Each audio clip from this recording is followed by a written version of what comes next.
Hello, everyone. Welcome to the GLORIO Chat, the best anime podcast on the internet. We are back after a short break.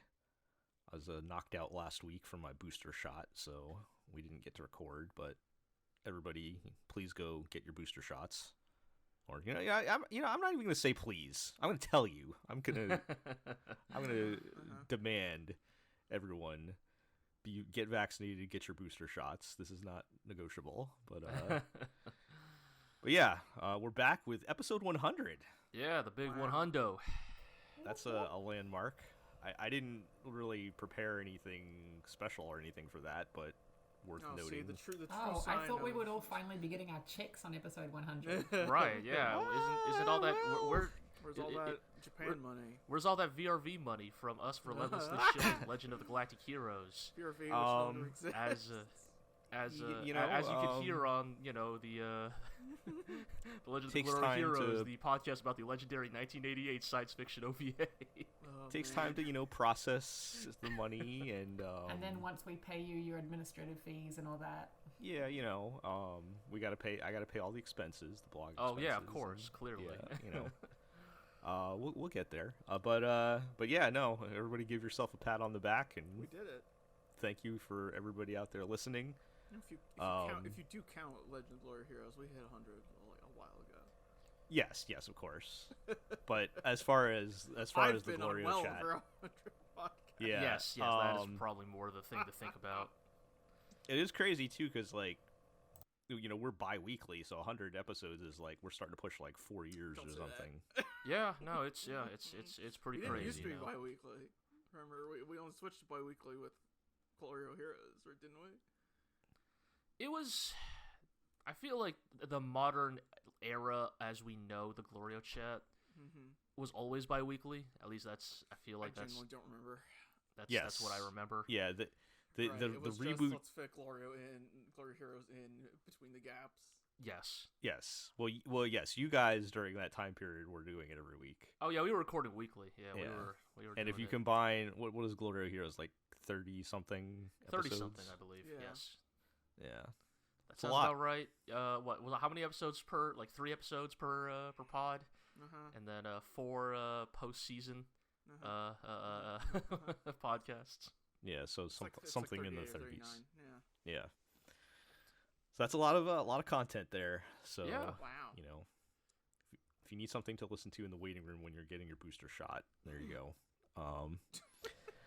I mean, don't forget we've done other stuff too. We did the Evangelion podcast. We've Yes. also done, the occasional impromptu let's talk about this kung fu movie we just watched podcasts. Yes. It's I still want to do more of those. And fans are waiting for your Thunderbolt Fantasy specific podcast. thank you for bringing that up, Artemis. I feel like Maybe we should. I feel like I'm the asshole in this fucking crew who's always like, yeah, let's just do a new podcast. I'm just gonna say it out loud for posterity that yes, we'll definitely do GLORIO Bolt Fantasy or Legend of the GLORIO Heroes Gaiden. We still have Galactic Heroes Gaiden sitting over there, guys. We Yeah. just think of So- all the new content we could record. Certainly a lot more episodes to come in the future here. So, all right. We do have anime to talk about. also introductions. Yes. Before we get into that, we'll introduce everybody. So, I'm Gel. I am joined by Iro. I'm still here. I'm not dead yet. I'm joined by G. Now that I actually, I'm trying to, do the math in my head. Hero's definitely been in over 100 podcasts. You probably have as well. I have as well. Heroes. Yeah, you've been on 99.9% of the GLORIO Chat reboot episodes. Now I'm trying to think. Oh wait, no, you hosted the Evangelion podcast, so that probably pops it over 100. I was gonna say, by the barest of technicality, which has Gel technically appeared in over 100 podcasts, and then I realized, yeah, all right, actually, you throw in the GLORIO Heroes guest appearances and hosting the Evangelion podcast. And probably also you want to toss in, if we really want to go down memory lane, the Fooly Cooley Impromptu podcast. Oh, yeah. Yes. Then Yeah. well over 100, I guess. Yeah.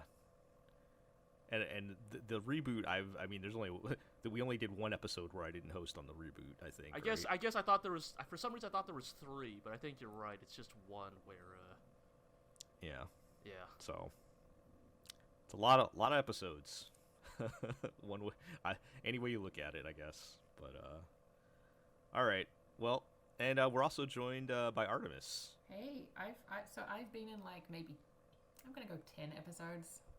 Sounds right. Yeah, that's probably about right. I don't know. It's sporadic. It makes every appearance an event, you know. There you go. Just who knows who's going to be on the rotating seat this time? Exactly. You know, is it going to be Zig or Aqua, or maybe it'll just be empty a week, or will it be Artemis? All right, every time. It's spinning too fast. Nobody can You know, Turns out we are busy people that live in many different time zones. The GLORIO chat is like a box of chocolates. Tom Hanks said that, you know. Yeah, Tom Hanks, noted anime character. Yeah. Yeah. All right. Let's get into the anime talk. This is the end of the fall 2021 season. Most of these shows have, I think, like one episode left, but or are honestly, looking at this list, are continuing into next season. And some of them are continuing to next season as well. But it's kind of our last opportunity to talk about them, because next episode's going to be our top 10 anime episode of the year. So, oh dear. We got to you've all been working on your posts. We got to figure that out, right? I'm sure everyone will be in total agreement. There will be no controversy whatsoever. I mean, we've scientifically proven our top 10 anime is accurate every single time. But anyway, let's get into our fall shows here. And we will start with Aquatope on White Sand, which actually has finished. Yeah, the only one that actually did finish so far. Yeah. Yes. In a ways, if you want to say who wins the fall season, technically it's Aquatope, because it's the only one who crossed the finish line. Yeah. As of this, as of recording, yep. So, did you get to catch up? Because I know you've been a bit behind. I have, in fact, finished Aquatope. Yes, I made sure to get it done before this podcast. And Artemis, were you watching it? Yeah, I finished it as well. Okay, so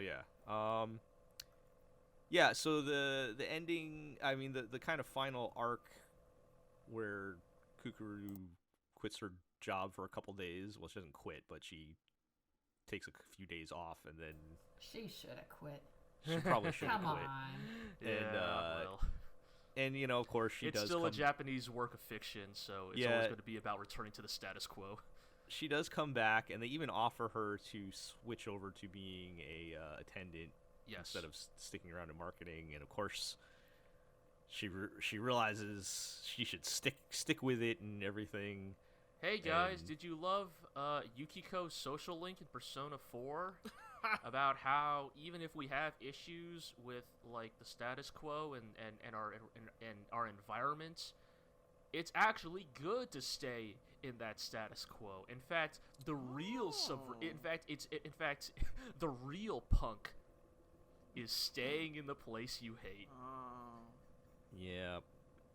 So of course, with a boss that refuses to even call you by your name for like most of your career. Right, like it's been like now awesome. 2-3 years by the end of the show. Like, is he still calling her Plankton or whatever? He finally called her by her name in like the last episode, I think. Such character something development. like that. Yeah. Yeah, but and he smiled. It's some real, like, I don't know, I don't want to call it negging, but there's like definitely like a weird dynamic there between Kukuru. It's straight up harassment. Come on, by that point. Yeah, alright, yeah, it's like, yeah, it's like, look, there is the finest of lines between Mr. Miyagi in The Karate Kid making you wash his car and then that secretly turns you into the greatest karate fighter who ever lived. I mean, I feel like that line is Mr. Miyagi, is him getting fed up, and then Mr. Miyagi being like, "All right, now I shall show you the true purpose of your training," and like pulling the curtain back, right? Yeah, I guess the line is Mr. Miyagi. And again, asking actually, this was the point, and here you go. Look, if Kukuru came out of that being able to wax on, wax off, I would have been satisfied. Being able to do the crane kick. She does throw hands a lot, Yeah, that's true. But yeah, well. I think overall, like, I think for me, Aquatope it's going to be another show that wasn't Shirobaka. It's going to be another one of these PA work slice of life shows about like young women in their careers that I enjoy because I find the struggles of being a young professional to be highly relatable, but that like compared to some of its other peers that it maybe does not really stand above the rest.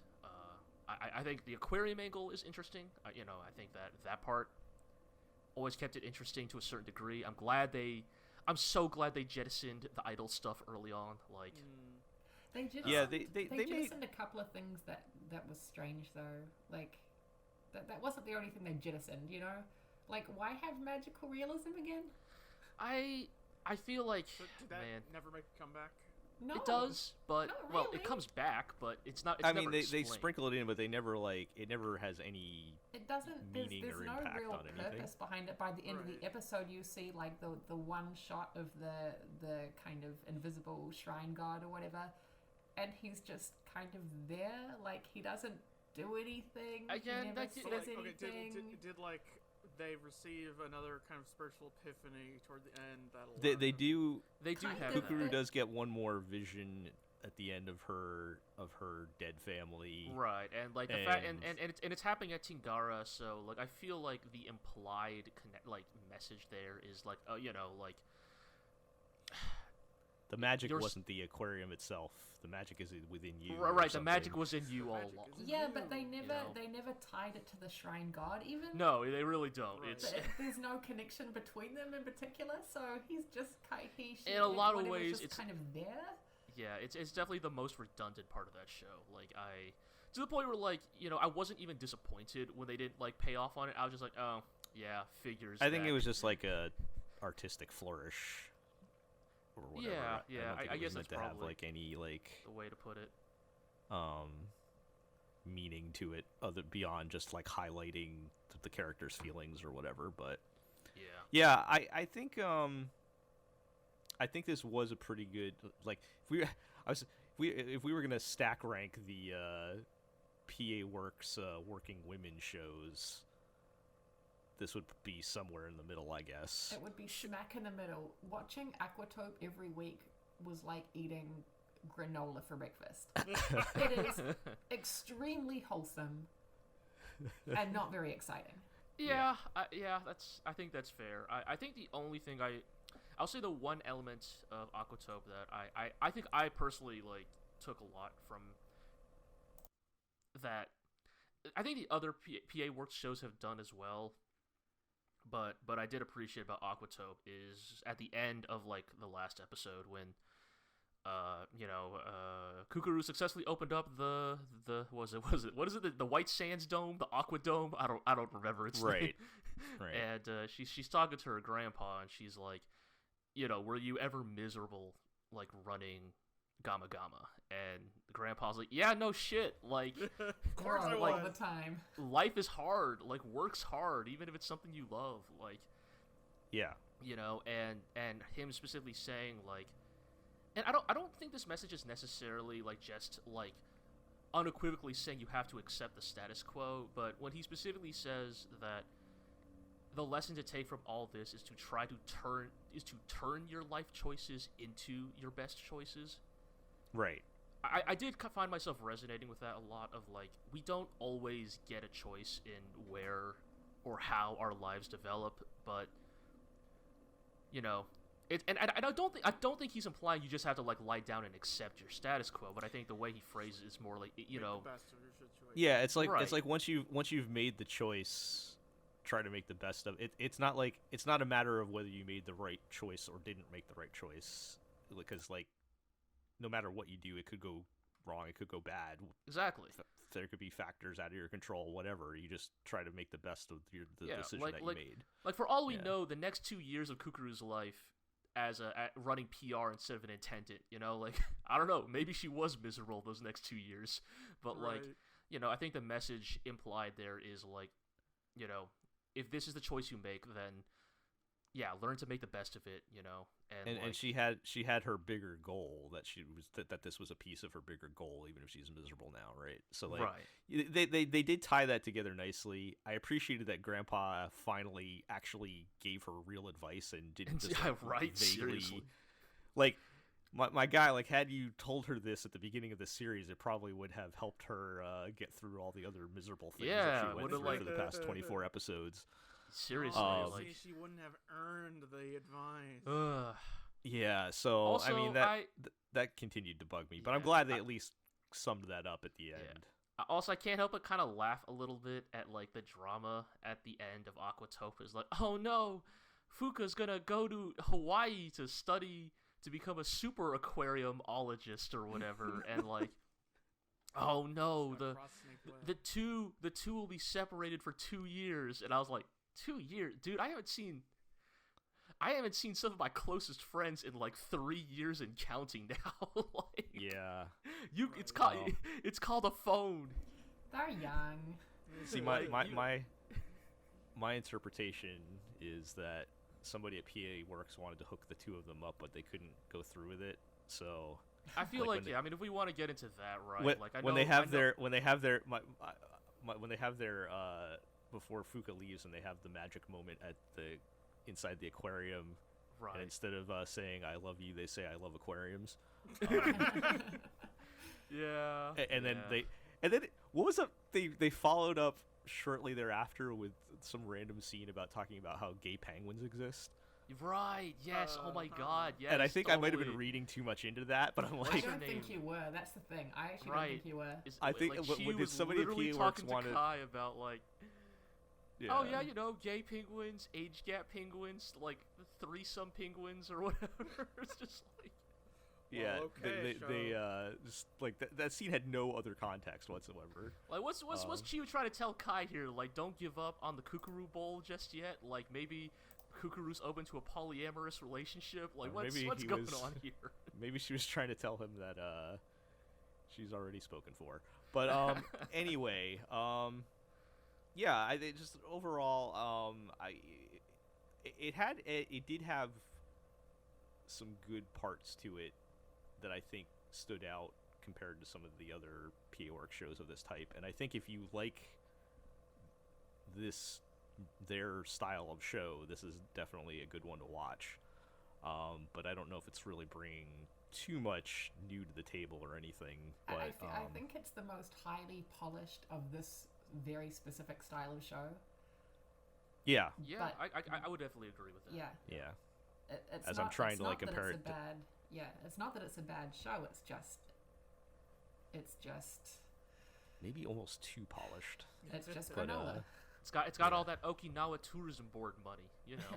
Yeah. I don't know, G, would we take this over Sakura Quest? That's you know, it's been so long since I've watched Sakura Quest. I think. All right. I mean, check back on me. Like, all right. You know what? Check back in the next time PA Works announces their next working young women like show, and ask me how my feelings about Aquatope are then. And that might tell you where it ranks, because how much you remember. Right, because like right now you ask me, I might say Aquatope comes ahead of Sakura Quest, but that's because I don't remember jack shit about Sakura Quest. Like, yeah, I don't remember too much myself how I'm thinking about it. Like, Shirobako is the only one of these PA Works shows I actually like have like pretty solid tangible memories of. Yeah. All right. I'd still probably take them all over Hanasaku Iroha, but Oh, I mean, if Hanasaka Iroha counts, that's always going to sit at the bottom. yeah, no, of that's that stat ranking. considered the first one of these Yes, shows. the first so, and the worst. yeah. I liked the first half. Yeah, you know what? The beginning and the ending of that series are good. Everything in the middle is eh. Is that the one with the like evil grandma? Yeah. Yes. And that's kind of a bad thing to say about a series that's like 26 episodes long when the middle is bad. But yeah. All right. So if you like PA Works, this is a very PA Works show, and it was pretty good. So, all right, let's move along. Let's talk about Takt op.destiny. We've been pushing into the end game here, as they made it to New York. We get another weird anime There's been a lot of weird anime New Yorks going on. I was so disappointed by this New York. Yeah. Come on. Just The head end of straight the to world, July. or at least the end of the world as most people know it, and New York is a bastion of civilization and hope. Come on. Yeah, they tore it's- themselves apart in 2 seconds. I feel like I would have. I feel like I would have preferred seeing the anime New York of, say, Blood Blockade Battlefront here instead of I like. was waiting. That's what I was waiting for. Because yeah, Takt op.destiny's take on anime New York is almost a little too like fucking like idealistic. It's almost too like the fucking like sunset lit streets of like fucking like the red brick apartment buildings and all that shit. To It's be like- fair, that is consistent with their sort of rosy, nostalgic way they portrayed America. Yeah, in for- general. America would Except not be Nevada. shitty in 25 years. Yeah, but Yeah. I will say, it's the end game of a gacha anime adaptation when they start carting out the characters you haven't seen before. Right. Yes. Do like their one cool thing, and then look directly at the camera and say that Takt Opus will be available on the Google Play Store. Yeah, they had their montage of all the characters they couldn't fit in. I think the big highlight though of these final episodes was Titan being secretly It's the Titan. MVP. It's I mean, who would have thought the Twin Tails girl with the weird clown shotgun would end up being this show's like far and away standout. The visual absurdity of her bright neon orange hair every week. Yes. And she does the hopelessly underpowered side character makes a last stand against the final boss Yes, episode.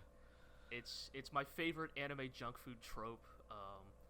Which like- surprisingly she survives. Yeah, well, I mean, got to keep her alive for so that you can roll for her in the gacha game. But like, Exactly. I guess I don't understand the logic of the whole conductor thing. Then was like Takt become Yeah, her no, I got conductor, nothing, I dude. guess. I don't. Yeah, I don't know. I mean, I guess you I don't don't- have to. I'm not gonna think too hard about it, but I'm just willing to accept that every pair has a different kind of dynamic that works for that specific, Right. The closest I could come up with is like I think there's like that one episode early on, the first episode where Valkyrie shows up, and like she gets like winded pretty early on. yeah. And I even think they even say when that, she like, shows there's- up again, she kind she of gets tired again. Yeah, and Yeah. like I think that's supposed to be their like one like throwaway line that's like like without a conductor your stamina is capped or something. You Right. know? Yeah. I I thought for sure Valkyrie was gonna pair up with Anna. Is that Oh yeah, yeah. sister's name?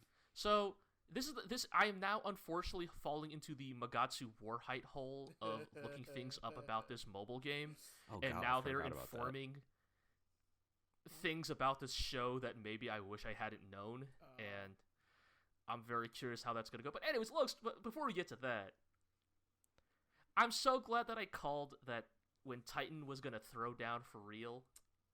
That this anime understood. Okay, how do you power up a character whose power is gun? Give them more gun. Yes. Second gun. Just get more guns. That's all Pulls you out need. a second shotgun, and that's her power up. It's so good. Like in the world of anime, where like people. And somehow power up a that makes it variety so of she can ways. shoot a giant Dragon Ball laser. Exactly. Yeah, yeah. You know. I don't know. There's something I always like. I don't like. We said this every week, right? Like Takt is not necessarily, this show's not gonna be winning any awards, but it's just solid. This is what the pirate princesses and Sakugans of the year should have been, right? Like just Totally, yeah. like inoffensive, likable junk food. Yep. And Anime junk food. It knows its role and it's performing it well, and it's not like it. I always like that this show keeps that good balance of being serious but not too serious.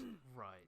And Like particular shout outs to, again, one of my favorite anime junk food tropes of like Titan wasn't like comic relief, but she is like, yeah, she is the lighthearted side character. And of course they do the thing of like in earlier episodes, every now and then the facade slips and the VA does the talk seriously. right. I'm switching from the squeaky anime girl voice to the regular woman anime voice. And it just gives you enough of those bits and pieces early on that when Lenny's like, all right, we're going to go hard now. And, Titan takes off the ribbons and goes fucking sicko mode. You're like, shit, I knew this was coming. I called it. Like, this is... And it's just fun to watch that and also see it live up to the hype. Giving the people what they want.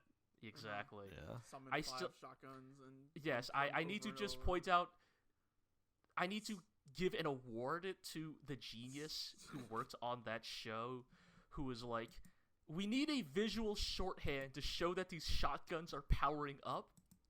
So they're just gonna fucking cock these 5 shotguns repeatedly. Even though Dump that's all not these like shells on the ground, that's like... not like how shotguns work. Like if you just pump the action, the bullet gets stronger. Isn't that the true definition of bluff aesthetics though? Yeah, yes. exactly. When we were talking about the infamous bluff aesthetics, I feel like Titan powering up her shotguns by pumping them over and over again is like the most perfect encapsulation of that sensibility. Doesn't do anything, but it looks cool. Exactly. Yeah. All right. Well, I mean, we still have at least one episode left, right? Yeah. I'm assuming it's one episode. I think just one. Because they're now that hell and heaven have fused to become Orpheus. Oh yeah. God, right. I'm a little sad about that. I was hoping we get to see more of hell being problematic, but your problematic Psycho, waifu there. yeah. But no, that was appropriate though. Sure, your final boss has got their new form, right? I totally guess we'll see get it. if Takt and Destiny survived the final battle. Wow. I So, wonder. here's the part where I now need to bring up some things I've learned about the mobile game. Okay. So as much as I joked, Titan is not in the mobile game, actually. She is not available. She is not one of the listed Is the game even out? No, but, Yeah. like, they are, they're doing the thing of, like, doing character, pre-release gacha stuff, right? Character Right. PVs, advertising what VA is going to voice that character, etc., etc. Titan, conspicuously absent from the day one roster I believe of Hell and Heaven music arts. also Hell and Heaven there. also absent. And Oh, you gotta save those for the banners later. Sure. So that is my suspicion, is that okay, they'll probably show those for the banners or like for an anime like promotion, like cross promotion sort of thing. Right. The thing that I actually want to point out is that the Destiny in the mobile game not only is a different design, but is voiced by Anna's VA. Oh. Huh. So is I that don't gonna know happen? That what weirds me that out a means. little. Be like, Well- I'll give my life to save Cassette, and Right. take my form instead. Yeah, like I was just, I don't know. I mean, the main thing I was concerned about is the absence of Titan. So I was like, oh god, is Titan gonna die in the last episode, and that's why she's not in the gacha game? She'll go on. I mean, she'll let's be backtrack honest. A across character the dying plane. in it is not gonna. Nothing will stop a character getting in a gacha game. They will. You're right. Yes. They will put whatever is gonna sell. But Yeah. anyways, See, now it's- that opens it up where you could have the Destiny Anna version and the Destiny Cosette version as oh different man, ones. selling 2 gacha characters. Look, I know Impossible. I know the psychology at this point. That's you know. Or is that more selling one gotcha character for the price of two? Yes, that's. But that's interesting. Because that's kind of the only question left. Are they going to make it out of this final battle? And we've already seen the body transfer thing happen at some point. So, But regardless, I think as we said, like regardless of whatever connection it has to the game, like solid junk food anime. I've been having a good time with it, and fun anime trash. I'll be happy to see it through to the end. Like, I'm not going to tell you stop what you're doing now and go watch Takt, Destiny, but if you've got time on your hands and you want to watch some anime, that's might be something to throw on. You want to see? Go ahead. I agree, but also I liked the first episode a lot more than I liked any of the following episodes. I think I might agree. I think that's an entirely fair assessment. Yeah, I do think that they've never quite lived up to how strong the first episode was. The first also had that goofy little cartoon segment.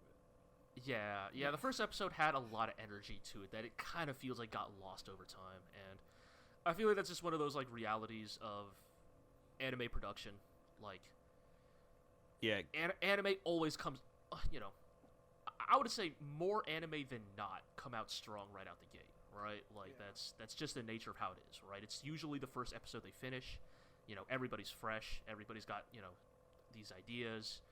They have time to really workshop it. And as time goes on, as the deadline becomes a moving target for the anime studio, corners get cut. People start taking narrative shortcuts. I guess even if they, one of the problems for me is that they followed up the first episode immediately with the backstory.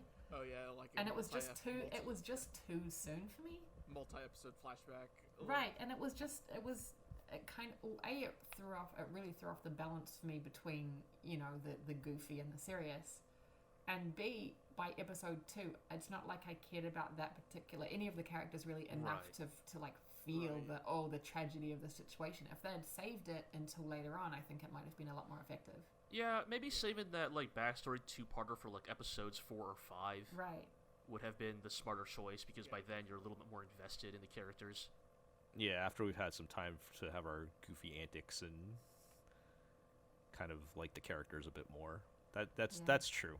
Yeah, and the technical quality definitely drops off to where you can see them like saving up for like the one really well animated shot per episode, but the rest of it is kind of like they're trying, but definitely. They're doing their best. Maybe the final episode will kind of go back to pulling out all the stops again.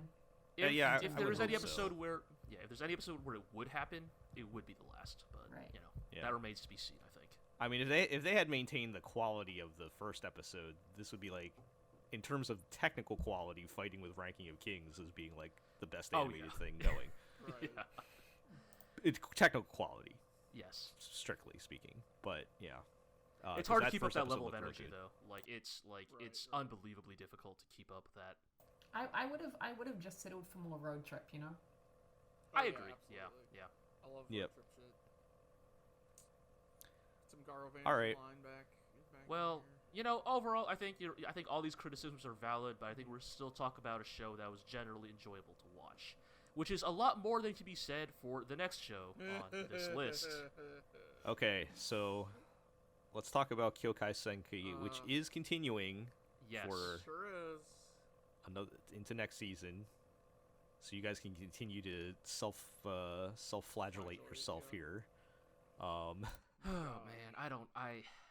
Is there any kind of like big mid-series climax happening or something?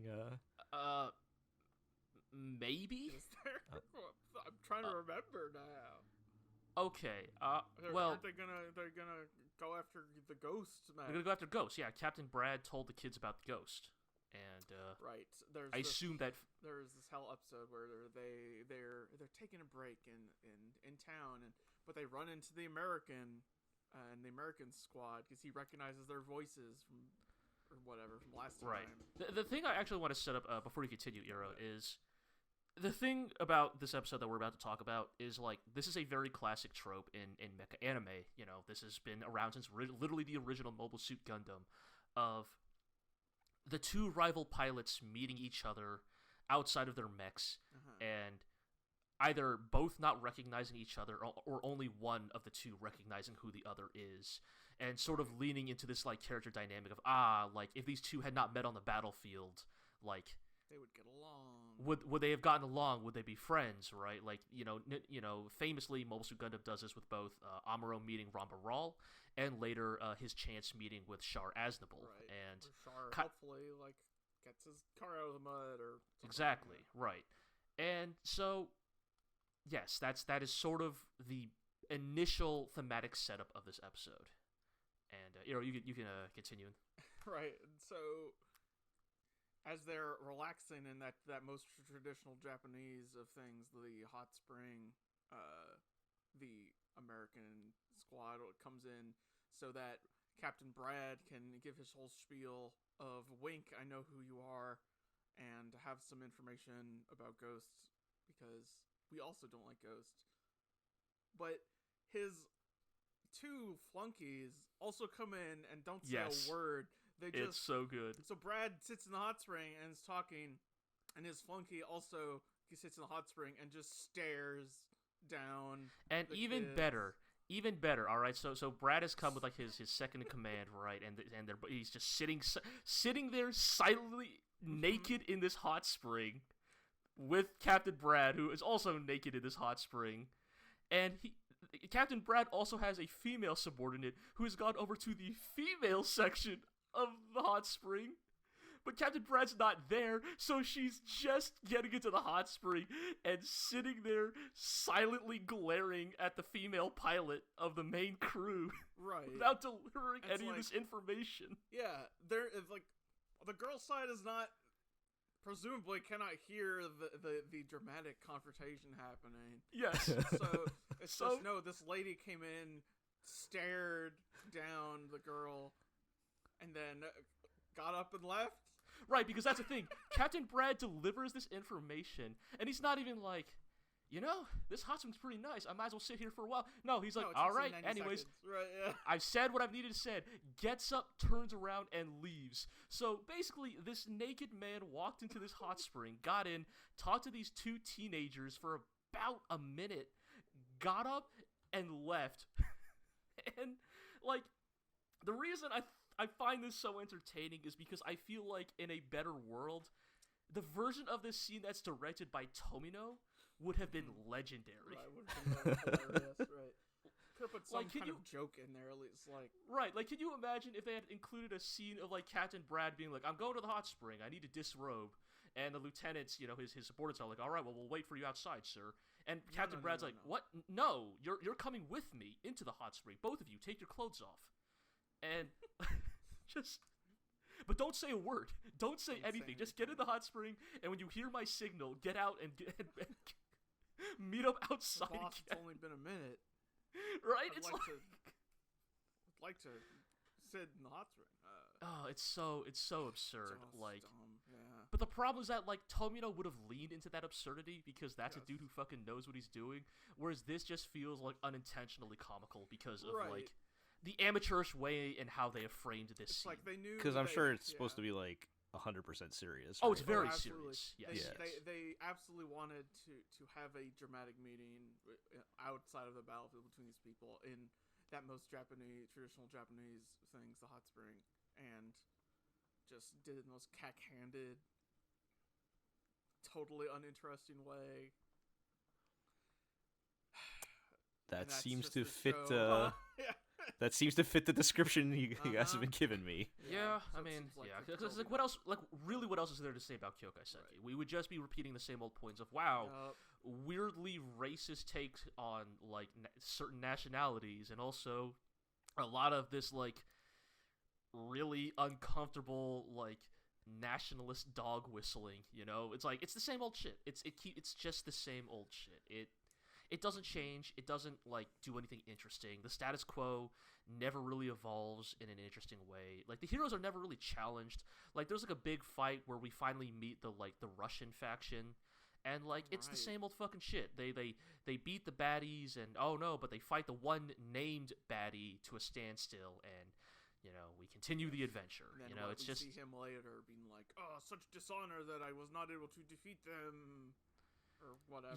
yeah, and it's like and the show thinks that counts as like character development for your antagonists or something. It's just Yeah. I don't know, man. I just So don't know who this show is for. Like the aesthetics and the framing and the dialogue seems like it is so aimed at a kid's audience, but like the subtext of the messages they are communicating is like so militantly nationalist that like so it is for kids. right. So that's the thing. Is like, oh, is that the point? It's just Is that we were trying to propaganda. sell nationalism to children? Well, well, I don't know if this is looking on the bright side, but you're halfway done. Hooray. Oh man, I don't. Are you gonna keep going? I know what you're asking, Jill. Now's the time. Get off the train. We finished Gundam Build Divers. At least we got Bill Diver's Re-Rise out of that, which somehow was interesting. I don't. Yeah. This might actually be like the least interesting mecha anime I've watched in like a really long time. Several years. Like I mean, there's you not guys have even watched. thing- You guys have watched some bad things, but I feel like they at least had something interesting to talk about. This sounds like yeah, it's just dude. like I nothing. looked forward to our D-side segment every week of the podcast. Oh like. wow, that's one I totally wiped out of my memory. Well, even though it I'm was last currently season. writing my I'm currently writing my year-end post, and I just finished my entry on D-side, so it's on the brain. And wasn't Yeah. Back Arrow this year as well? Back Yeah, arrow, sorry, yeah. Back Arrow Oh was yeah, this God, year. Back Arrow. Oh my God. Oh jeez, why'd you have to remind me? Oh man. Bakayama. No, this is more boring than Back Arrow. At least we had things we could occasionally like Back grip Arrow. onto Back with. Arrow. I Back could be like, Arrow. wow, that's crazy they did that when you were telling me, and this At is least just like, bit once said in Back Arrow that poverty is scarier than God. Oh, man. Thanks, Nakashima. That was great. That was a good line. all right, I well, would literally rather fight and I would Fight literally and die. I would literally rather attack and dethrone God than be poor. Yeah. Then I live hand can to hand out. relate. Yeah. well, What's the worst that happened? God destroys me? Well, at least I won't have to live hand to mouth anymore. Ugh. Exactly. Man, Back Arrow, that was a show. well, No, it wasn't. What am I saying? Back Arrow No, was it pretty wasn't. bad all around. But it wasn't. All right, well, we'll table the Kyoukai Senki discussion for next time. There'll be time for that again someday. But Let's, we have caught up with 86. Yes, 86. So you guys have been marathoning this. Yeah, well, and not you're so caught much up now. 'cause I had to take multiple breaks due to production problems, and so yes. Oh, so it gave you an opportunity to catch up, I guess. Yeah, basically. Yeah, it was But, very considerate of them, yeah, actually. honestly. Shockingly, when we last spoke, you guys said it was kind of good the second season. So it's been a little bit since we've Or actually talked about it in any not capacity. bad? Slightly. So this is where I'm forced to bring up that 86 has an episode that is like without any like Right, yes, qualifications okay. whatsoever is unironically like one of the best self-contained episodes of Real Robot and Mecha I have like watched in years. Right, like, that's just- that full battle episode. Like Right. just straight up. Yes. So there is an episode 16 of 86 where the heroes and the nation that they have become adopted by launch their like big full-scale assault on the Legion, right? And of course, their projections for the Legion's strength was wildly off base, Right. And in fact, they are absurdly outnumbered by the Legion. Some Bob. very much like, I told this to Eero, Gel, you'll also appreciate this. They very much do the Legend of Galactic Heroes thing of, you see a radar UI, And you've watched enough of these shows to understand why it's scary how many triangles are showing up on the radar. Yes. And how quickly your circles are disappearing from the radar. Yes. It's very good. Yeah. Like, it's a very good cost-cutting measure to, like, communicate the scale of this battle. And speaking of scale, that is the thing that I have to, like, really give credit to 86 for. Mm-hmm. And I understand now why they're having production issues. This is maybe the only anime I've seen in quite literally close to 10 years that is portrayed, or aired in the last 10 years, that has portrayed true large-scale warfare. Like, not just squad versus squad, but I'm talking hundreds and thousands of units fighting against each other across, like, an entire landmass. Right. Like, they're lovingly, portraying all of it, right? Artillery support, air support, infantry in trenches, like, you know, mech on mech combat, you know, fighting through the streets as infantry are getting pushed building to building.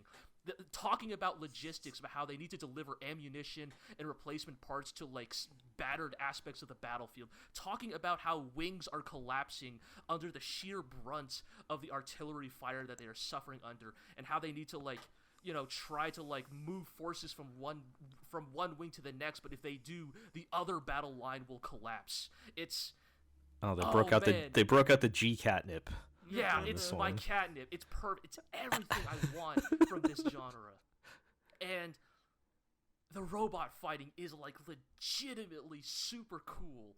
Like, they bust out the new prototype mechs for our 86ers, and now they each have, like, their own custom unit with its own specialty, right? So Shin's is, like, the close combat specialist with the heat knives and the pile bunker feet, you know, but then they introduce, like, the artillery type with the cannon that's so big it does the thing of, like, it folds in half, you know, so it has to unfold before it fires. Yep.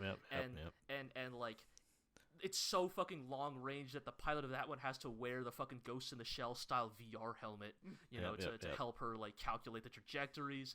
There's the missile barrage specialist that, like, just has a fucking saturation fire, big ass, like, rocket rocket pod on its back, and it shoots the rockets, and they lovingly animate how it doesn't just shoot the rockets, but then the rockets do the thing of splitting into multiple munitions themselves, and, like, just like bombarding these fucking AI legions in Hellfire. It's, oh man, it's so fucking cool. It's like this is real robot at its best. Like, right fucking here, right in this one episode. That episode even has a check-in with Lena that's tolerable. Yeah, and even Lena's kind of okay, because it cuts back to Lena, to the Empire, to God, what were they called? The Republic. And they are getting overrun completely by the Legion because they're a bunch of, you know, dummies or whatever. They did not care enough about the war, so that the whole city is getting overrun, and, like, Lena's the only one willing to go and plug in to the 86s and coordinate any kind of defense, and the rest are.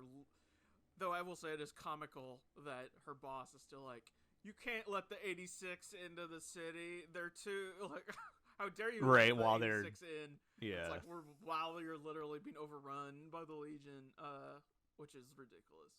But I think that's the last time we've seen her since. Well, that's the last time we've seen her. But yeah, she basically, like, launches this full-scale counterattack. She basically, like, usurps the entire like military, the nation's entire, like, military apparatus.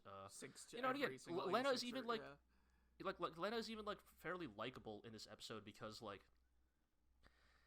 I'm not gonna say it's necessarily a metaphor for what I'm getting into, but there is very much an element of, like, not only is there the comic racism of the Republic, but, like, there's this element of, like, you're going against the channels, you know? Like, this isn't according to protocol, right? Like, we have a due process for how we do things in this military.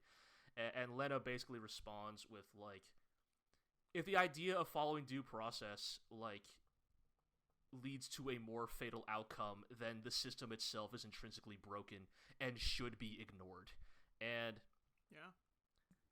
You know, so she's finally not trying to change things from the inside here. It's right. Basically, she's like she has fully accepted that this is a system that cannot be reformed, and that the only option left to her is to usurp it for her own means. And all right, I'm fine with that. Yeah, let's do it. Then the production issues hit, and Yes. we've got a solid like 3 episodes of the 86ers standing around talking about their feelings, which is not inherently bad, but it's a little. It feels like the show is really spinning its wheels, kind of. It's definitely spinning its wheels as it waits for its finale. Yeah, is how it feels. Is like it very much feels like a takt situation of 86 is biding its time and biding its energy, clearly for one more like ludicrous spectacle at the finale. Right. And they are doing everything in their power to animate like as little as possible. Oh yeah. Lots of standing around talking with your faces away from the camera. Yes. You know, characters talking with the camera aimed at their feet or from behind, Or only at their or eyes. they're all looking at admittedly very well painted backgrounds, but you know their backs are towards the camera, like they're it seems like that was the price to pay for your one really good episode, but Yes. was it worth it? Yes. Yes, episode 16 is going to go down in the books. Like, it isn't, like, amongst mecha fans, episode 16 is going to go down as, like, an all-timer, like, this is, like, if you must use CG for mecha, this is absolutely how you're supposed to use it. Like, take advantage of being able to build the scale, right? Right, put like, 1,000 things on screen at once. Right, Like, specifically, Right. like, the type of anime where the mechs all look the same, right? like all the mechs are mass production units, so of course they're just gonna be the same CG model with at most like minor changes, and that's where CG like this battle could never be done in 2D. Like I'll just say straight up, like credit where credit is due. Episode 16 could have never been done hand drawn. Not even like Sunrise with like Unicorn's budget could accomplish something of the scale that 86 does in episode 16. And it makes for a good argument for how one can utilize CG, you know, to its strengths. Yeah. So, and, go ahead. did they actually like pause making episodes? There or were what's a the couple weeks current where they status? took breaks for recap episodes or just like Yeah. interview stuff to take the heat off of the studio, I guess. Yeah. So basically, they just took full on like week-long breaks. Yeah. So how many episodes are left? Good question. I would assume Good. 4 to 5. It's Yeah, definitely like, going into next year. Yeah, I mean that's the thing, right? Like this show, if it had not suffered from its production issues, like we would be seeing the last episode maybe right before New Year's. Right. But Not anymore. with the delays, like we're definitely not seeing the end until next year. Right. Yep. Okay. Which here's the thing: I'm not going to like put 86 on my list, but it is a shame that like it is one of those shows where like by barest of technicality, if anyone were going to vote for that show, 2021 is supposed to be its year, Right. and like Right, because that was it's hard to like quantify its quality when like it's just literally not going to finish in time. Yeah. I mean, do you think the quality of the second half would balance out? I mean, I guess you guys didn't hate the first season, right? It was just kind of, I guess, disappointing because there was more of like a missed opportunity thing. Is that fair to say? Or I guess, yeah, I did not hate 86. Right. I reserved my hate for a different type of mecha anime in my life.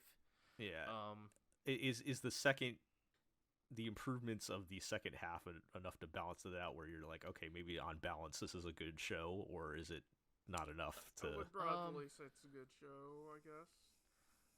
On the whole. I'll put it this way: for my year-end post, I'm writing a blurb for every anime that aired this year that I watched by season. I'm going to have 2 separate blurbs for 86.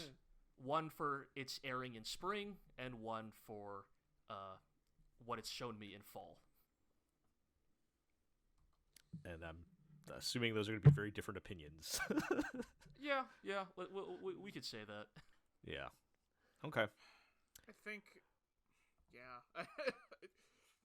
if you just taken some of the stuff they had in season 2 and like folded it back into season 1, I think it could have been made it more of a self-contained like one-off. I think it probably would be a better show overall. Weird. If you construct the show better, it'll be a better show. Wow, crazy. More of that great insight from. Just make it better. All right, let's move on and let's talk about ranking of kings. Dorsch is the GOAT. Wow. Dorsch is the GOAT. What a great show. This show's so good. This show's so good. Holy shit. So yeah, we haven't talked about it in a while. We had, a bunch of, I think was it episode, I don't know if I remember the numbers. I want to say. Yeah, 8, 9, 10 or something. We got more like backstory on King Boss. King Boss, yeah. We had the Dorsch episode is just what I'm going to call that one. And we finally figured out Boji's weapon, which we'll get to that. But yeah, I do want to talk about the Dorsch episode because that was fantastic. Dude, this show is just so many good levels. at like this show is just so good at like dual wielding its like fantastic character work and its ability to immediately endear you to like characters that you might have initially written off, for one reason or another, and then like giving them a sense of like humanity and agency in this story, and that part of it is great. And then the other part of Ranking of Kings that is great is that then sometimes that fleshed out and compelling character is now suplexing demon dogs. Yes. Like, this show's ability to be like, this character... It does it all. It does it all. Like, the show's ability just like, you know that character? That character has a backstory. They have personhood. They're a well-rounded member of this cast, and they contribute to the narrative in their own unique ways. And then one of those unique ways is punching these motherfucking dogs. Oh man, just yes. And then the fight itself is amazingly animated as everything is in the show. Just I love that it did all it.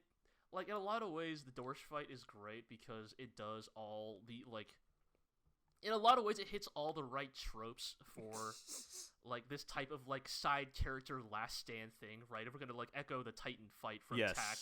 It was a good block of time for side characters making last stands. Doing badass fucking shit. Well, making last stands that they would go on to survive. That they would go on to survive, yes. This is a very specific, Yeah. But, it's great because, it all ties together perfectly, right? Like, they initially introduced Dorsch as, the former Spear of the King, right? He is initially King Boss's, most trusted guy, right? And King Boss assigns Dorsch to be Healing's Kingsguard, right? His bodyguard, basically, right? And Dorsch is initially like, my king, have I demoted? Yeah. Right. Are you demoting me? Have I displeased you? And, you, the viewer, already know, oh, this is a secret tested character, right? In a ways, this is showing both that, who Dorsch is as a person, but also how King Boss views his subordinates and how, of course he would pick his strongest knight to defend his wife, right? Right. It's not a demotion. It's an affirmation that Dorsch is the strongest of King Boss's knights. That he is tasked with. He trusts him to defend her, and he asks, "Is she worth defending?" Right, right. So and as a result, we also get some great Queen healing stuff too, right? Yes. We get more of her who is a fascinating character. Continues to be one of the most interesting characters in this show. I love her attempts to win over Boji with cake. And chase him around the goofy ass montage of chasing him up and down the walls and fucking Boji stealing that cake anyway. And then it's Oh man, and doesn't he like? And so we cut back to Dorsch first. What kind of knight is Dorsch? Oh, he's the shield knight. He's the guy who dual wields shields, right? And initially, he's the ultimate defense, the unbreakable wall. Because we saw that like he could take a blow from King Boss and remain standing, right? Exactly. And it's so good when they're like, but you see, he was once the spear of the king as well. Purge armor. Does the armor? Armor purge. I can't believe flexes out of his plate. Like. Flexes out of his suit of armor. Fucking. Oh man, the moment I saw those fists start flying out, I knew I was in for the best possible time. Yeah, great stuff. And again, it's not just that it was a cool fight; like the combination of the character and how they built up to it, and on top of that, you get an amazingly animated, really cool fight scene. It's just like firing on all cylinders. All cylinders. And it leads us to like the stuff with King Boss, where it has now become very questionable how much say Boss had in possessing Daida. Yeah. Because it's kind of making it seem like this happened without his consent either. And he's just I mean, he was dead, right? The thing I'm very curious about where that goes is like how much of that, and I think they'll keep getting ambiguous on purpose. Yeah. How much of that is Boss legitimately like trying to hint to everybody that, hey, I'm not pulling the strings here. Like I'm as much under duress as the rest of you. But how much of this is him passing the buck, right? How much of this is him being like, oh, sorry, it's out of my hands? Because he's definitely been colluding with the Mirror Woman. Yeah, long for time. A long time. Like I'm not so naive as to think that he's truly a victim, or he's probably a victim in some regards. Because the thing that this show has done a great job of is showing us that all the characters in this show are, are victims of some circumstance to a certain degree. Yeah. But he still made that deal with the devil. Yeah, yes. I think, to me it looks like, and again we don't know, we can only speculate. It feels like he made that deal with the devil. He made bad decisions, and maybe he was collaborating with this woman, but now it's gotten out of his control, and he doesn't know what to do with it. And that's again kind of the nature of all the characters aside from Boji and Kage, who are like very gray on the good evil scale, right? Like and I hate when people say that normally, but it actually works here. Right, well, because that's the thing is that it's not that we've grown to dislike morally gray stories. It's that many lazy writers out there have used morally gray as an excuse to have characters that act needlessly, callously, or cruelly to people around them, right? Right. Whereas, like, the original meaning of, like, the morally gray story is exploring this idea that characters in fiction are multifaceted. And I think that's where, like, something like Ranking of Kings truly does succeed in that regard. Right. Even Miranjo, right? The woman in the mirror, there is something, like, there's an unspoken tragedy to her circumstances as well, right? Yes. Like when she's like dancing in like the weird marionette with Daida Boss, and like she can only maintain the form for like a minute or something, and like I love when the series gets creepy too, like right, yes, and it's like oh god, are we going like the direction of like I don't know, like Go ahead. No, you go ahead. We did see her body in the freezer basement. Right. So I'm assuming she transferred her soul into that mirror somehow. Sure, yeah. But I feel like there's just an implication that Boss and Miranjo desire to be together. Right. But they cannot, right? Like Boss by way of no longer inhabiting his body, and well, I guess both of them by way of no longer inhabiting their bodies. Yes. And there's an unspoken tragedy to that as well, even despite the monstrous actions these two have been responsible for. And I think this all like comes to, again, we're talking about like the Dorsch fight, but also like just shout outs to like the whole Daida Queen healing scene. Right. At the end of that episode, where like that's some like all the Daida stuff, like all the Daida Mindscape stuff is like really good. Like I know we've compared this to we've compared this show to Mob Psycho more than a couple times. But I feel like that segment specifically really brought that comparison to the forefront of like, Oh yeah, Mob Psycho was famous for like sometimes going super crazy with like the action Sakuga, right? But also, I think the thing that we all originally remember Mob Psycho for is like the really intense ways in which it would animate its characters, like unlike anything else you'd ever seen. And I feel like we get some of that with the Daida in his, stuck in his own body, stuck in his own mind stuff, right? In a black void. Yeah, it's not just like the fight scenes. Like everything has amazing little character moments, animation work on it. Yeah, it's all very good. And I did want to talk about the latest episode. We learn about Boji's weapon choice. Acupuncture blade. The needle, acupuncture blade. I got to admit, I was slightly disappointed. It was so plain. I kind of wanted something like really weird. Yeah, I feel you. I kind of felt the same. I was like, oh, it really is just a rapier at the end of the day, But and I was also, I don't know if I was disappointed or not, but at the end of the episode when what's the guy's name that trained Despa? him? When Despa goes to talk to the orcs that he paid off, I was like, for a second, I was like, is all that pressure point stuff fake? And then it turns out to actually be totally real. No, it was totally. I really actually did like that twist because like initially it's being phrased, oh god, he paid Despa, off those guys. Yeah, because I was like, oh, that'd be such a cruel twist. Right, such a cruel twist to Boji. Like, could you imagine if you made Boji think that he had the power to kill like that rock didn't actually get split in half. Like that was all a scam, right? Right, it was all a scam the whole time.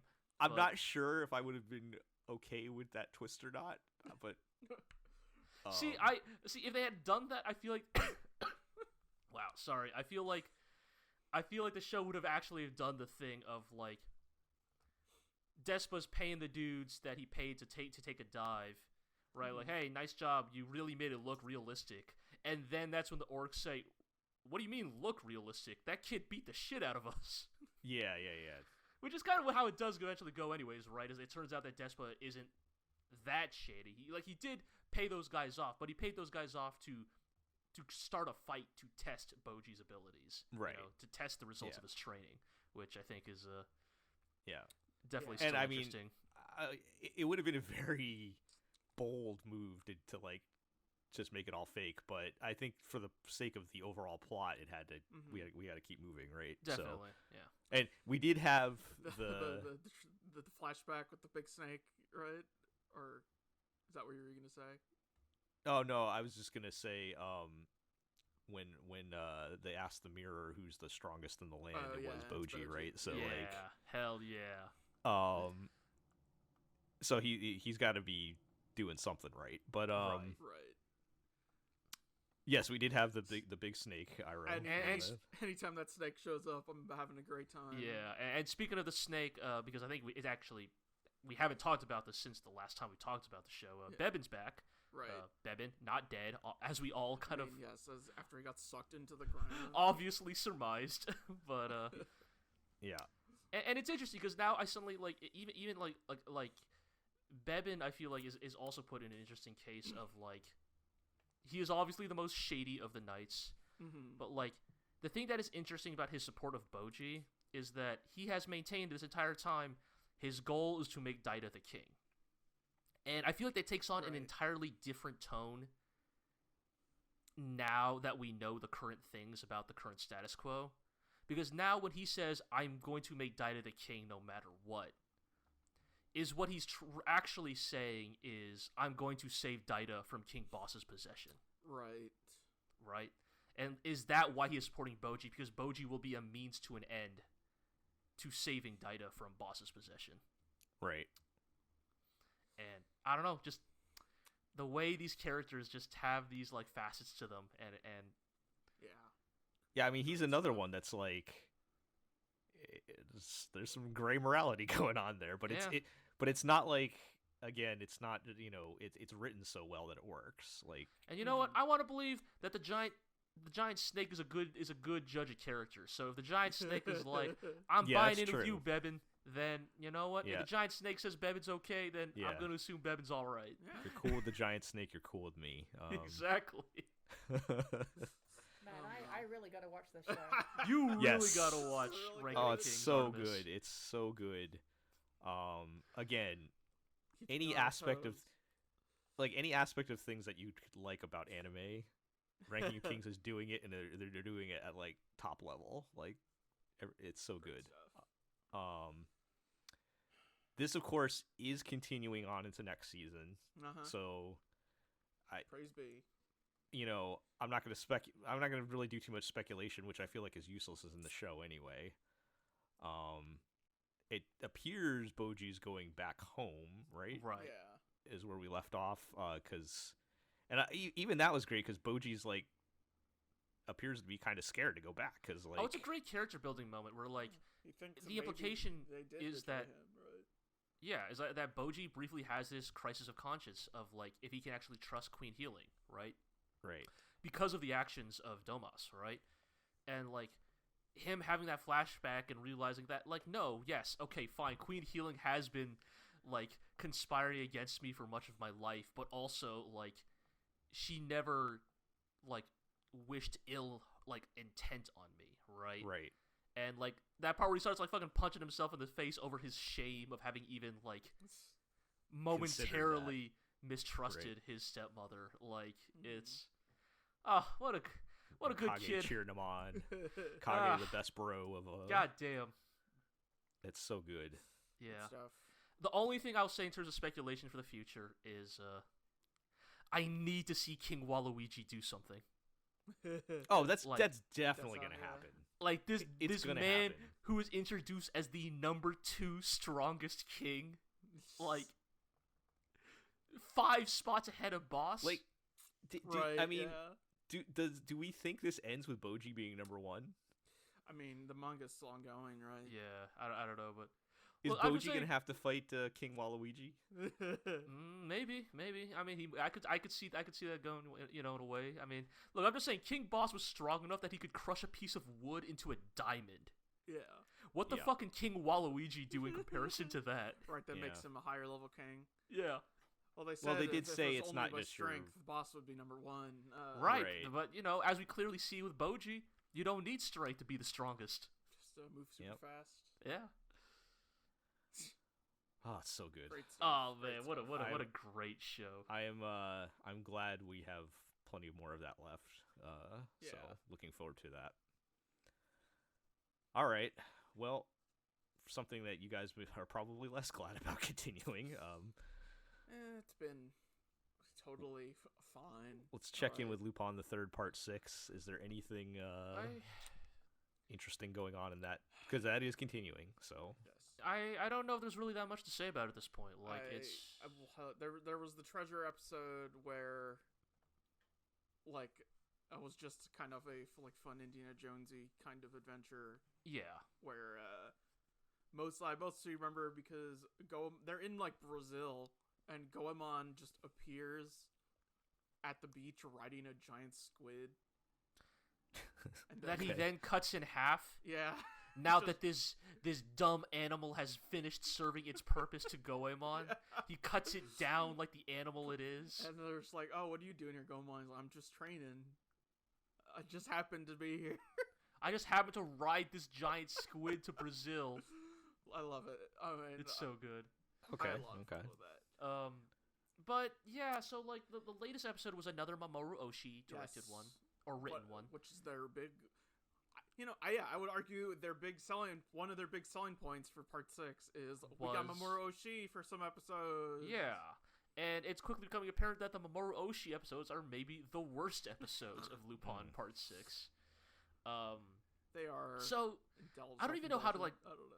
Yeah. get into this, but like the latest episode, which was written by Mamoru Oshii, initially like opens with like a very Oshii style like monologue about like the nature of evolution and like the history of paleontology and how Yeah. like there was a huge boom in like fake fossils during the paleontology boom of the 18 and 1900s. Mhm. And this all leads to the missing idea that link. Right, that Fujiko and Lupin are being tasked with stealing the true original Archaeopteryx fossil. You know, that the one in the British Museum is a fake, but that there's a true one. And they're given this job by this blonde, severe-looking man who won't give his name, but says that he has been known as Mihail and Mikhail and Michael in the past. And they start getting into this weird subplot where Lupin starts becoming a mouthpiece for what almost feels like it's adjacent to young Earth creationism of if you really think about it, evolution is just kind of a convenient explanation for God's design. Oh boy. Makes you think, doesn't it? And eventually it all ends with a twist that they are going down there to steal the Archaeopteryx fossil, and they find in there, the vault at the very bottom. Yes.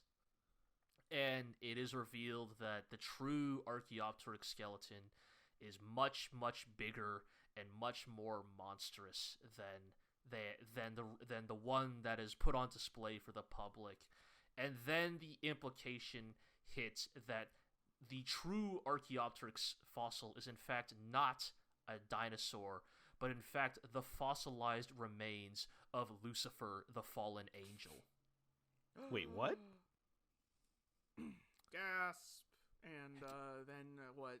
It turns out to all be some kind of dream sequence or something.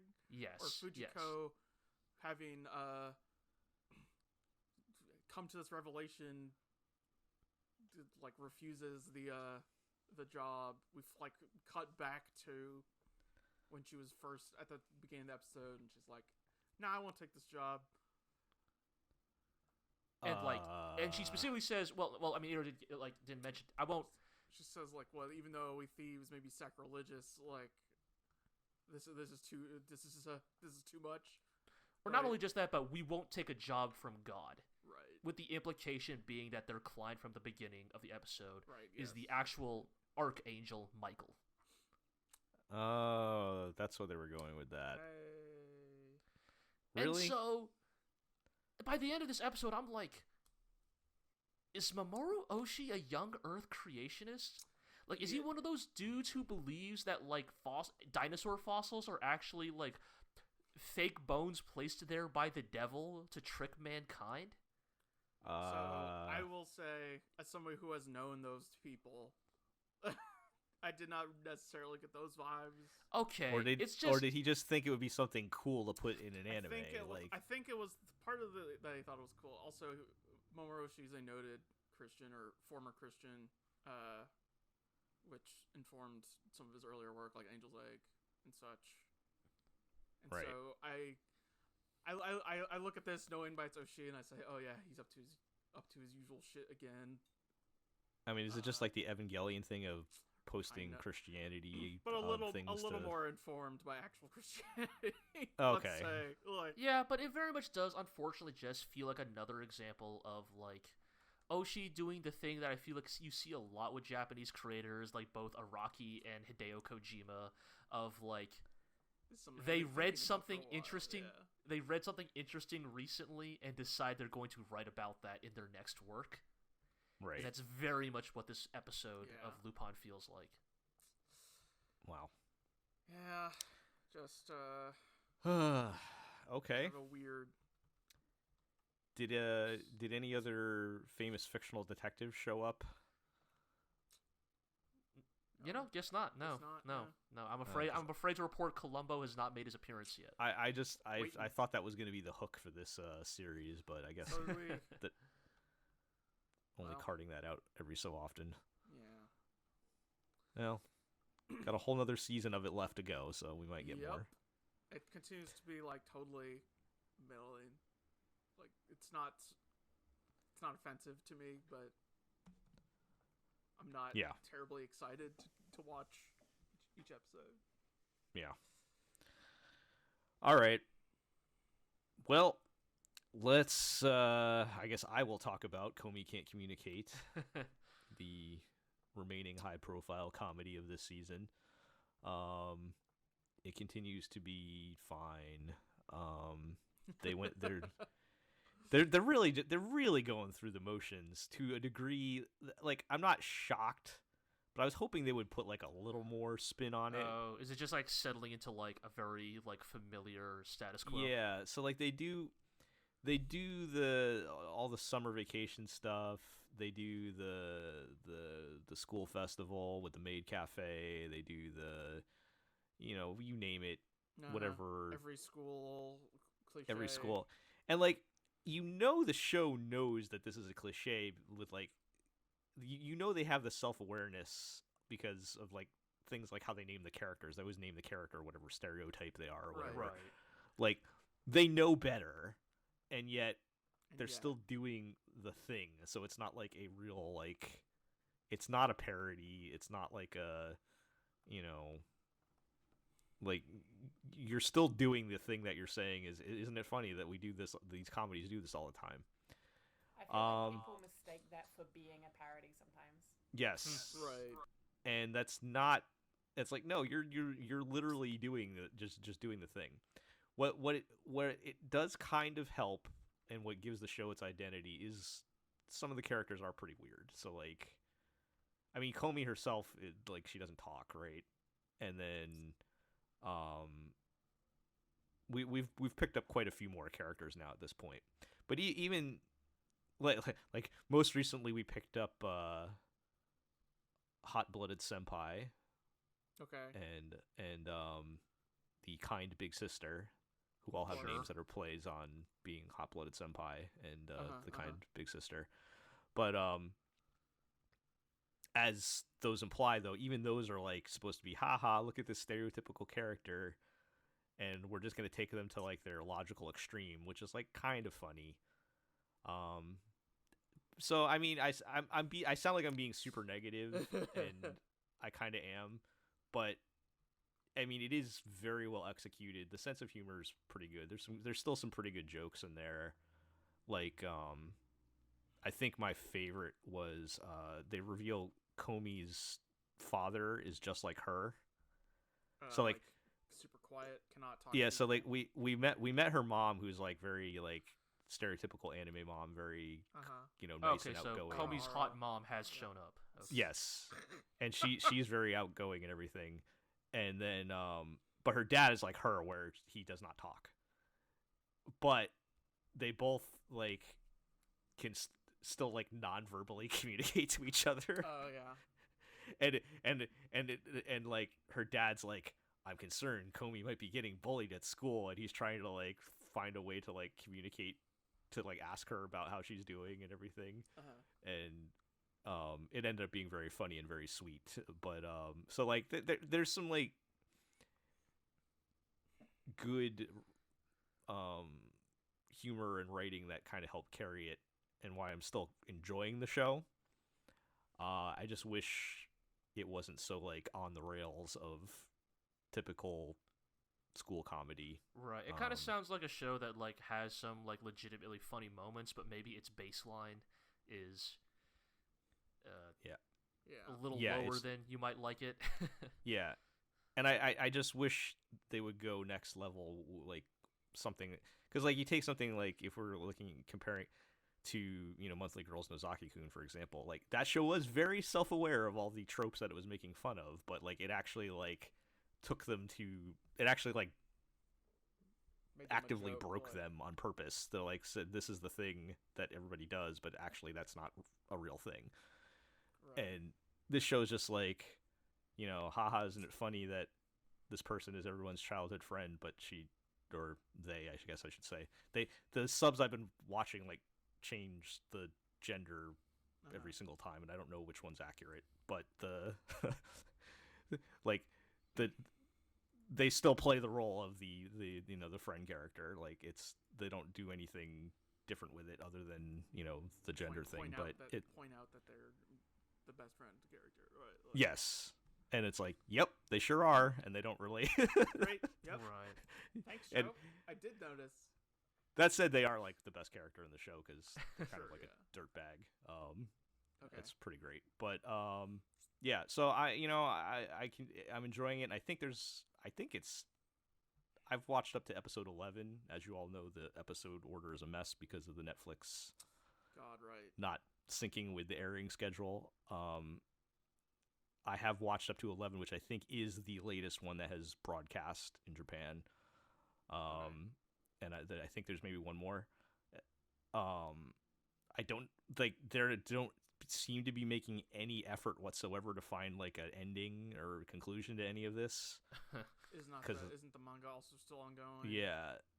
So, I don't know what's going to happen. It would not surprise me because, I mean, it's very popular if there's like, season 2 coming in summer or whatever at the end. Right. So, we'll see. Okay.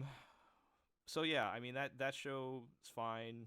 I certainly like it more than the final show on our list. Oof. Oh, Sakugan, what Everyone's favorite happened? of the season, am I right? Saxon guns. Oh, Oh boy. man. How the So mighty remember have how, fallen. like, Yeah. a month ago, probably, or like maybe more, when like we watched the first episode of Sakugan, and we were all like, "Man, this is a wow. really solid show. I bet it can keep this energy up." We're probably not gonna like be here 2 months later, Right. I like, think we did call this. Right. wondering. It seemed like a very safe bet. It felt like based the on the first safest bet episode. of the season, right? Like, there's no way they could fuck this up, right? Like, this is such a simple premise. You have your 2 likable shithead characters and their cool robot going on adventures. What could go wrong? Absolutely nothing. Yep. Turns out everything, Uh-huh. including the extremely bizarre choice to spend their penultimate episode on episodic filler. Yep. Before What we is get this to show doing? before we get to another lame version of Anime New York, when we left off, there was the whole big like blow up between Gagumber and Memempu, which they try to resolve in one of these episodes. And the resolution is Gagumber's like, "Well, I guess we'll agree to disagree." And I'm like, "Really? Is that what we're gonna?" And then Miroro just keeps saying like, "Wow, you're a shitty dad who doesn't protect his daughter at all." Right. Like. Right. And then That whole I- sequence. And then the last straw for me was when they bring in another dad to make Gagumber jealous. Right. Yeah. And like Right, it's I'm just like that's like a teen high school comedy move, like bringing It's the so- other, It feels so lazy. which Komi-san does, by the way. I'm just gonna throw that out there. Yeah. But yeah, once they did, I'm like, really, we're gonna bring in another dad to make Gagumber jealous, and then even then that still doesn't do anything. Like they're still the exact same characters they were in episode 1. Yeah. But they play it off like a moment, like he's learned a really important life lesson, and this is Yes. like Yeah. the They want us to believe that this is a big deal and a big emotionally resonant moment. I'm like, no, it's not. And then the next episode, Gumber takes Memempu to a strip club. So Yes.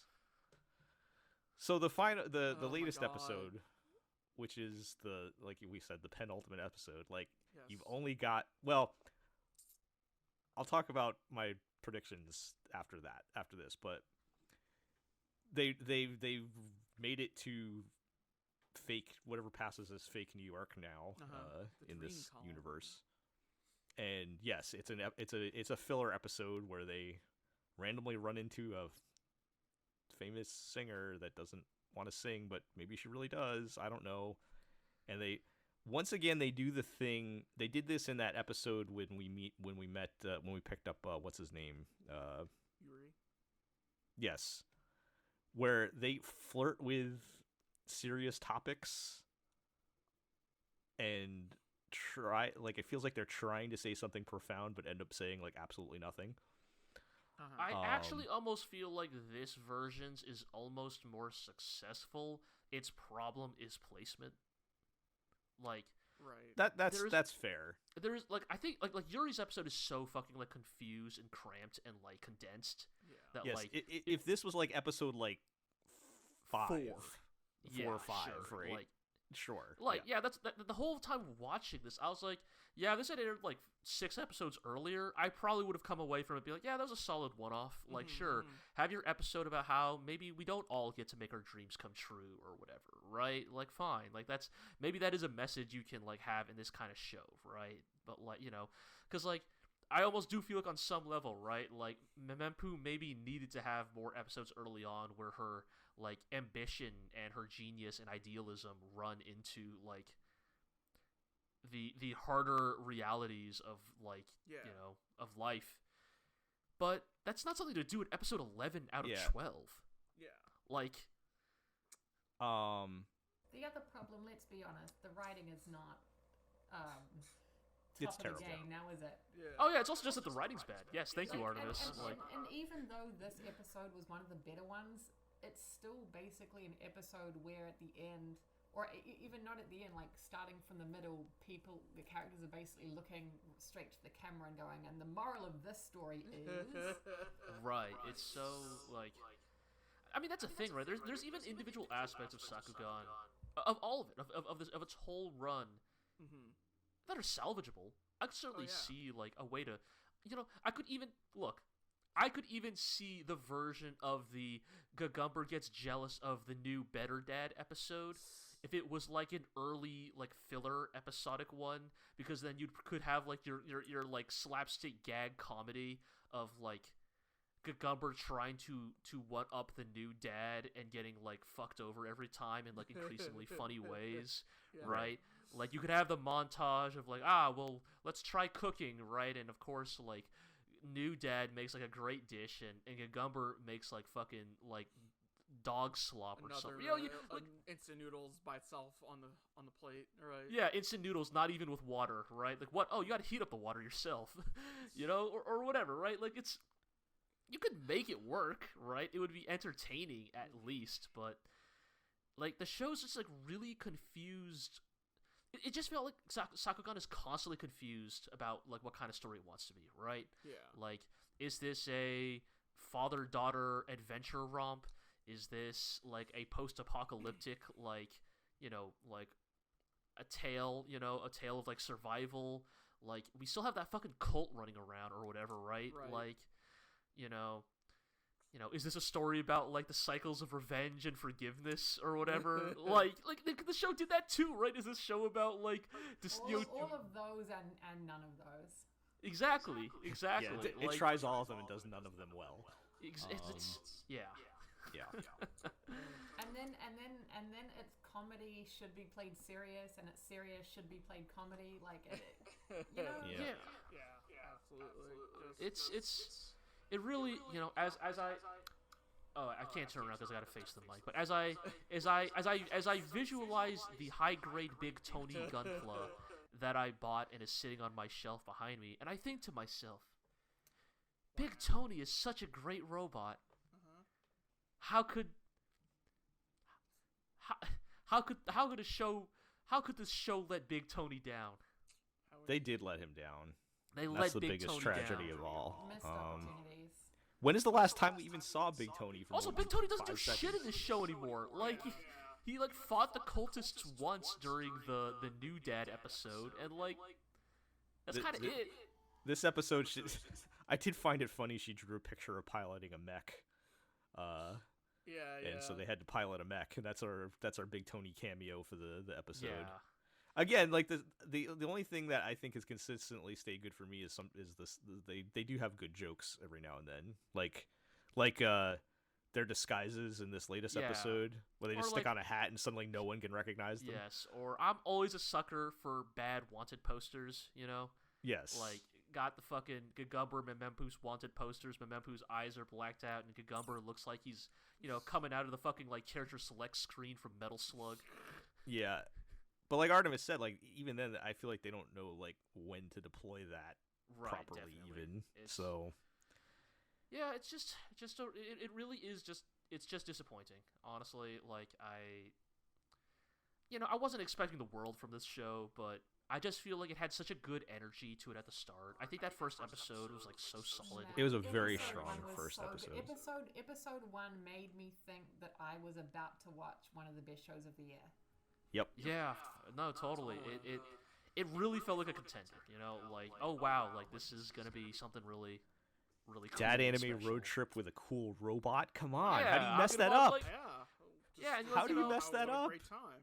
I don't know, yeah, it's just you got this fucking Masaki Endo OP that's selling you on its like fucking jazzy, wacky energy, you know, like you just think, oh man, what are all these antics we're gonna get up to, you know, and Oh man, Turns the out- colonies are like fake cities. We're gonna go to wacky anime. right, we're gonna go to like fake underground Mexico or something, yeah. you know. We're gonna have Well, a great time. I don't want to add to everyone's disappointment, but as much as I would like to just put a final nail in the coffin on Sakugan, couple things. So first of all, obviously we have a lot of plot left. For To one go. episode, The latest episode ends with Memempu getting kidnapped and the big, "Ha! You don't even know who your real father is." Like, oh who could god, right. who could have seen that coming? I feel like I'm literally on tape saying that her dream sequence is just when Gumber found her as a baby or whatever. Yeah. on Oh the yeah, surface. of course. Yeah, definitely.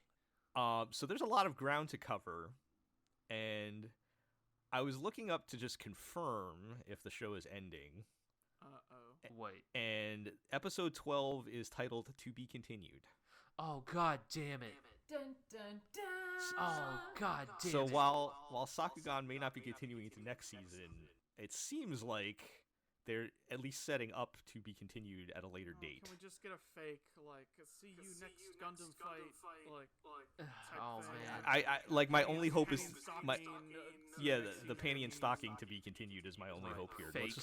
Fake to be continued. Let's just end this and get it over with. But I mean, I it don't know. might. I mean, I guess it really does depend on like how it does in terms of like merchandising and sales. But like Hey, it worked that- on that- you. it did. I objectively gave You gave them Sakugan your money. more money than some of my favorite anime this year.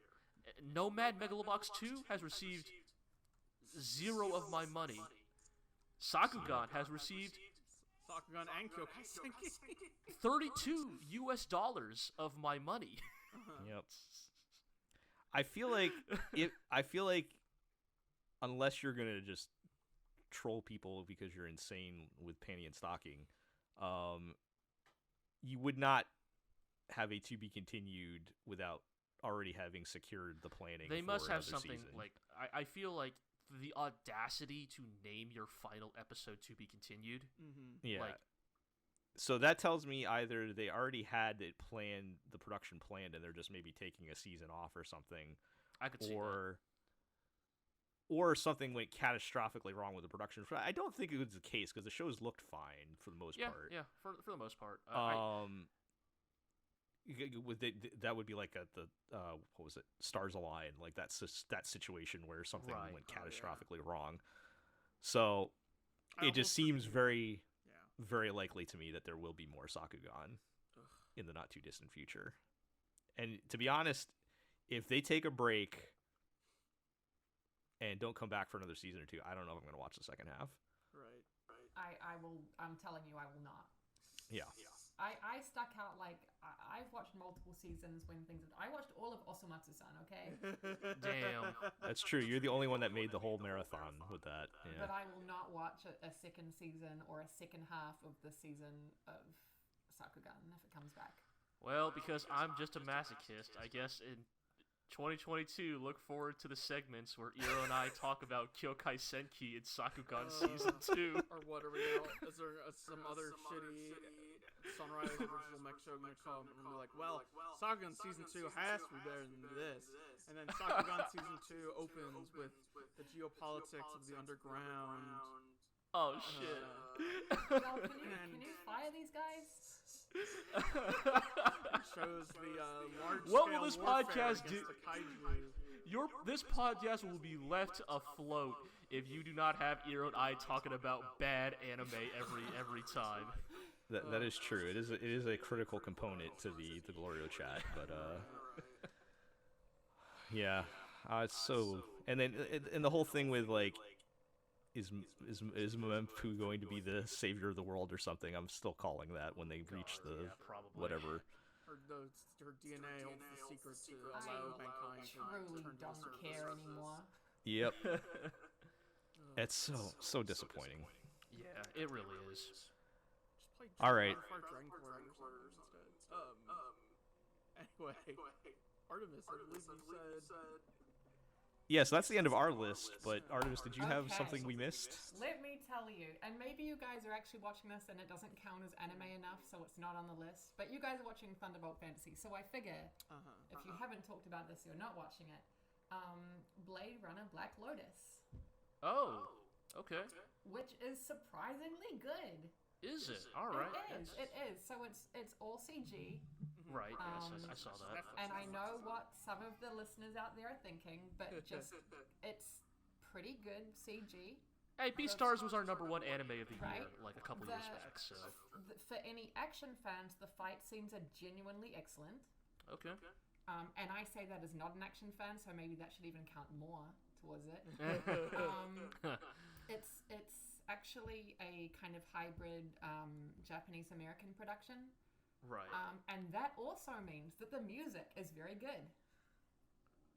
Yeah, I remember hearing about like some of the artists they had gotten for Black Lotus. Yeah, I mean, I would even just recommend that people watch the OP because the openings are good. Like it's 40 seconds long, so it's not a big time commitment. For TV airing. Right, and it's good stuff. Sure. That's cool to hear because it's not that I was like put off by it, but I guess for me it's just like I feel like I've never really had a good track record with Blade Runner spin-offs. Like I think the original Blade Runner film is great, and I think 2049 is a tremendous sequel. But I feel like other things that were like Blade Runner adjacent, never really gelled with me. They never, or at least to me, they never quite felt like they nailed what I wanted from like a Blade Runner like spin-off.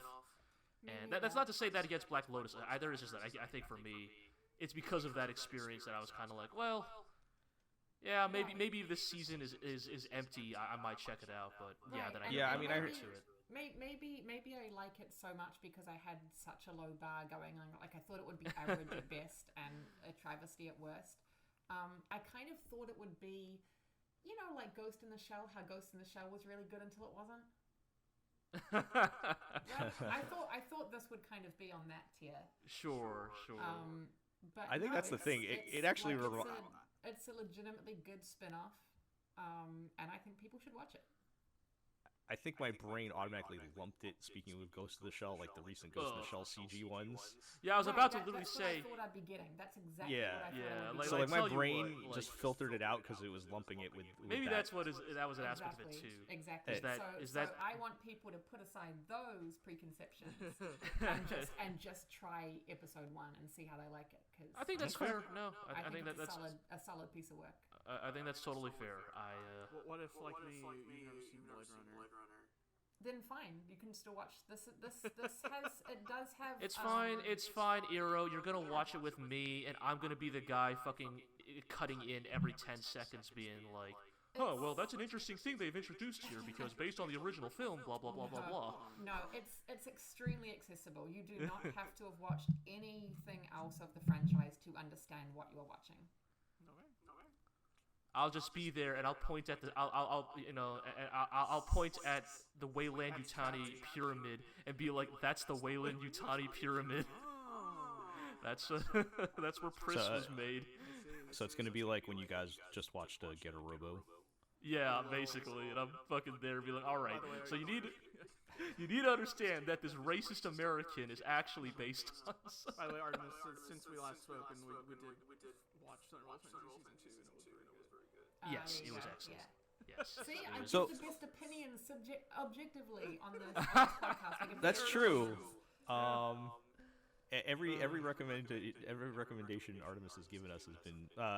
You made me watch Rakugo, which is my favorite anime of the GLORIO era. I made you guys watch the very, very first episode of Osamatsu-san back in the day, if you recall. That's true too. Yeah, all right, yeah. And Okay. season All 1 of right, Osamatsu all right. was very good. So I guess we got to add this one to the Sure. the list. And it's Let's- only it started airing quite a bit later, which is probably the other reason people might not have watched it. And so far we've only just passed the halfway point, so Okay. there's still a few episodes to go. Your Crunchyroll original. Stop doing it on the like There you offbeats. go. Oh my What- god! what I about just Or if you have Yeah. Adult Swim, because it's a Crunchyroll / Adult Swim. Right, just like Yeah. Fena, which also aired on an offbeat. Just line it up. I never introduced you guys to Fena, so No, I'm No, just what I'm like saying is, like- Crunchyroll originals aired like offset from the normal season. Right. yeah. It's like So it's come on, Crunchyroll, just line things up, please. Well, I think it has to do with when they can air it on Cartoon Network or Toonami or whatever. right. Black Lotus is airing on Adult Swim or whatever, or Toonami. Yeah, Okay. or Adult Swim or whatever label that goes on it. All right. Yeah. All right. Okay. Well, that's gonna do it for this episode. Then we'll see everybody soon for year-end posts, which start this week. I better Yeah. write mine because I'm first. Same here. Actually, I think mine might be coming out the day that this podcast comes out, Oh man, you better start hustling. or either the day of or the day after. It's coming coming fast. So- Here's 200 again.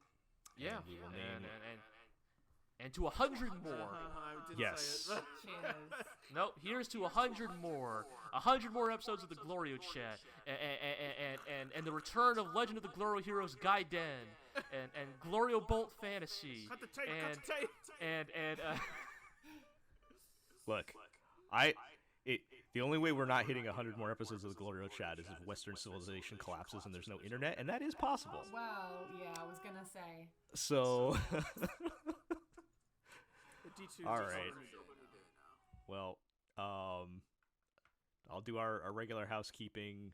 Check us out at theglorioblog.com. That's where you'll find all our year-end posts that are going to be coming up, and as well as our hotly contested top 10 anime of 2021. That's going to be interesting. And you can follow us on Twitter at theglorioblog. Subscribe to the podcast on iTunes, Google Play, Spotify, Amazon Music, Podbean, Stitcher, and you can follow us on YouTube, where you can like, comment, subscribe, ring the bell, all that good stuff. Tell your friends, tell your enemies, and we'll catch everybody next time.